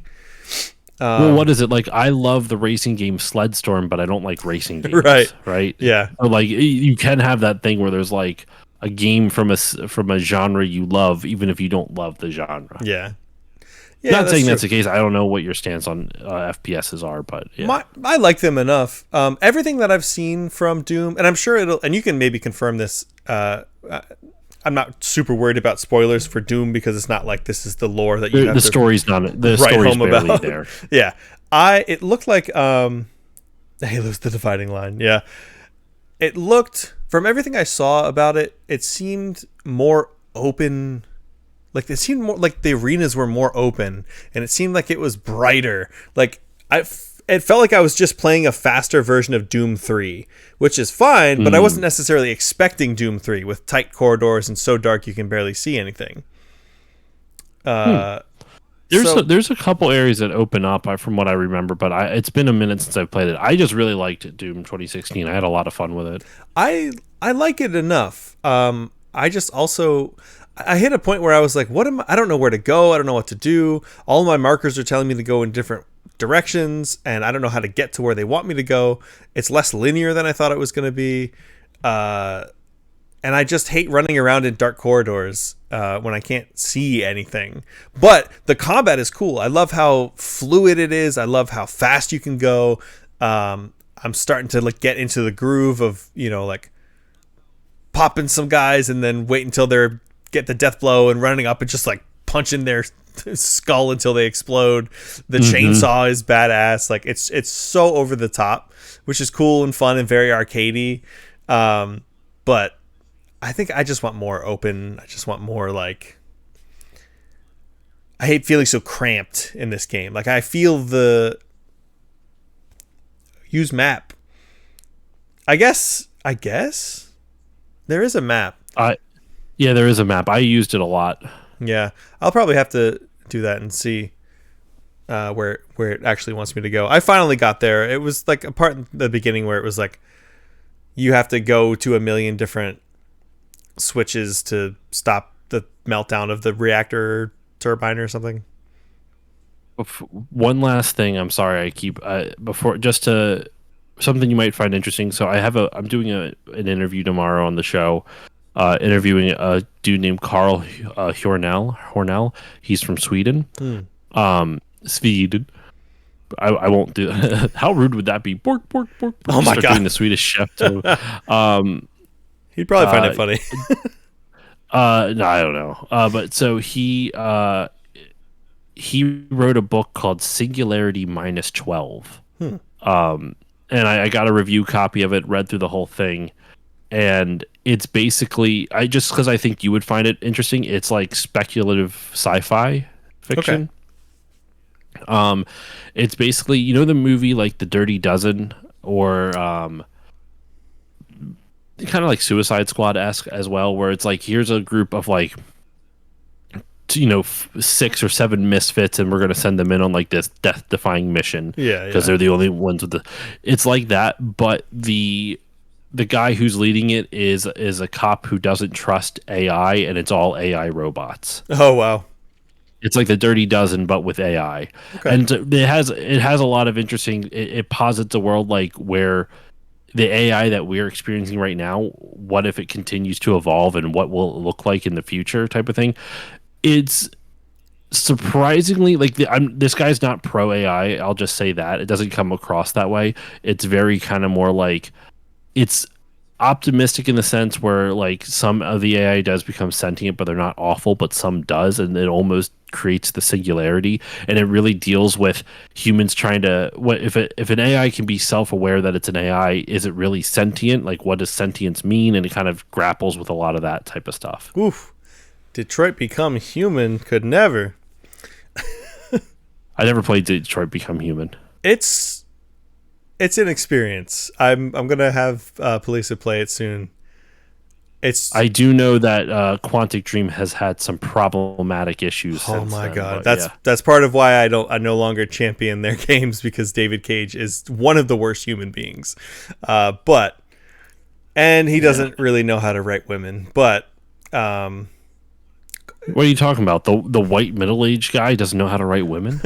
yeah, they're only there to be sex objects. We don't talk about David Cage. Yeah, I know.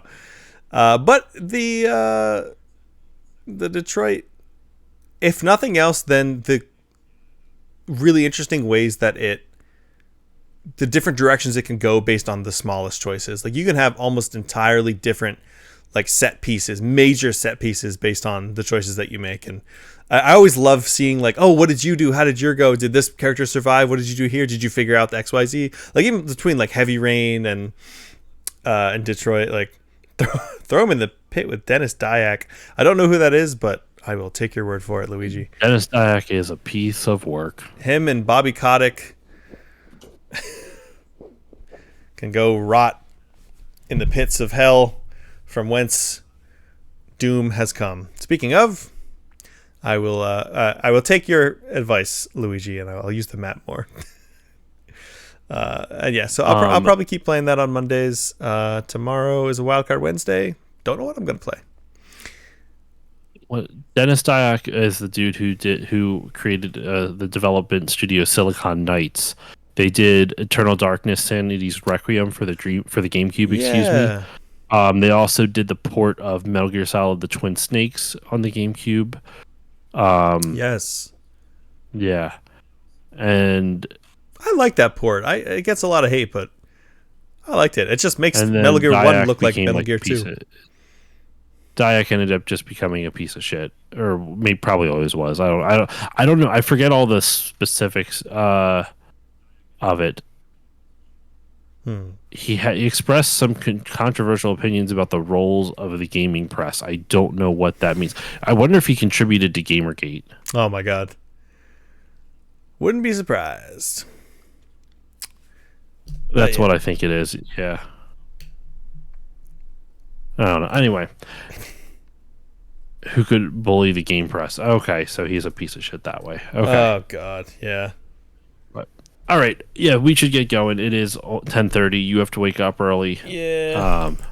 So always a pleasure, sir. I'm not streaming tonight. I actually did plug in my Wii U to continue my Zelda playthrough, but it's 10:30. I don't feel like starting a stream this late. Yeah, that's fair. Oh, he was mad about his bad game being a bad game. Ain't that just the way? Ain't that a bee? Yeah. Alrighty. Well, I will see you, I guess, in 2 weeks then. 2 weeks. 2 weeks. Alrighty, sir. Well, thank you for hanging out. Thanks for everyone who came by the stream. Luigi and Parallax and Keaton / Llama and the love of my life, Polisa / Cutie Pie P-Chan. And everyone else, if you were just lurking, I see you and I love you. Go to therapy. so aggressive. That's normally part of what I say. I have a whole spiel, but I'm feeling that especially right now. But thank you guys, thank you gals, thank you non-binary pals. Take care of yourselves, take care of each other. Go to therapy and play. Watch. You know what? Go outside and rollerblade. That's my Fuck yeah. recommendation Fuck yeah. for today. All right, friends. All right. Take it easy. See y'all. Peace.